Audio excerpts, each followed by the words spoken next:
దేశవ్యాప్తంగా 5 అసెంబ్లీ స్థానాల ఉప ఎన్నికల ఫలితాలు విపక్షాలకు ఊరటనిచ్చాయి. ఢిల్లీ అసెంబ్లీ ఎన్నికల ఫలితాల తర్వాత షాక్ లో ఉన్న ఆప్కు 2 స్థానాల్లో విజయం ఊపిరినిచ్చింది.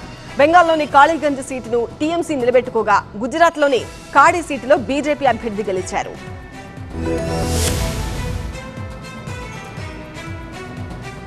దేశవ్యాప్తంగా 4 రాష్ట్రాల్లో 5 అసెంబ్లీ స్థానాల ఉప ఎన్నికల ఫలితాలు అందరి దృష్టిని ఆకర్షించాయి. ఉత్కంఠ రేపిన కేరళలోని నీలంబూర్ సీటులో కాంగ్రెస్ అభ్యర్థి షౌకత్ గెలిచారు. లెఫ్ట్ అభ్యర్థి స్వరాజ్ పై 11,000 ఓట్లకు పైగా ఆధిక్యంతో విజయం సాధించారు. నీలంబూర్ ఎన్నికను ప్రియాంక గాంధీ ప్రతిష్టాత్మకంగా తీసుకున్నారు. ఈ స్థానం ఆమె ప్రాతినిధ్యం వహిస్తున్న వైనాడ్ నియోజకవర్గం పరిధిలోకి వస్తుంది. గతంలో లెఫ్ట్ మద్దతుతో 2 సార్లు గెలిచిన ఓవి అన్వర్ కాంగ్రెస్ వైపు మారడంతో ఇక్కడ ఉప ఎన్నిక జరిగింది. లెఫ్ట్ డెమోక్రటిక్ ఫ్రంట్ ఎల్డీఎఫ్ ఎం స్వరాజ్ ను, కాంగ్రెస్ మద్దతు గల యూడీఎఫ్ ఆర్యధన్ షౌకత్ ను, బీజేపీ అడ్వకేట్ మోహన్ జార్జ్ ను బరిలోకి దించాయి.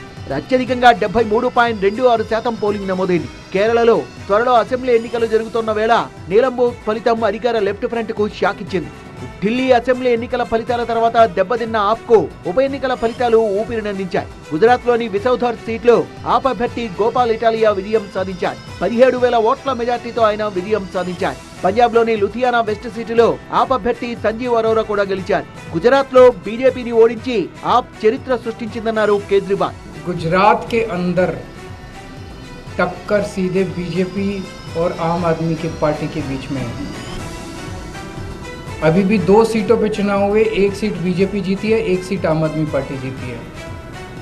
और ये दोनों जगह चुनाव कांग्रेस और बीजेपी मिलके लड़े हैं। अब कांग्रेस का स्टेटस सभी राज्यों के अंदर एक ही रह गया है, बीजेपी के हाथ की कठपुतली बनके बीजेपी को जिताने की कोशिश करना. బీజేపీని గెలిపించడమే లక్ష్యంగా కాంగ్రెస్ పనిచేస్తోందని విమర్శించిన ఆయన గుజరాత్ లో ఉప ఎన్నికలు జరిగిన 2 సీట్లలో బీజేపీకి కాంగ్రెస్ మద్దతిచ్చిందని విమర్శించారు. మరోవైపు గుజరాత్ లోని కాడి సీటులో బీజేపీ అభ్యర్థి రాజేంద్ర గెలిచారు. బెంగాల్లోని కాళీగంజ్ సీటులో టీఎంసీ అభ్యర్థి అలీఫ్ అహ్మద్ భారీ ఆధిక్యంతో గెలిచారు. బెంగాల్ ప్రజల ఆదరణ టీఎంసీకే ఉందని కాళీగంజ్ ఉప ఎన్నికల ఫలితం నిరూపించిందన్నారు సీఎం మమతా బెనర్జీ.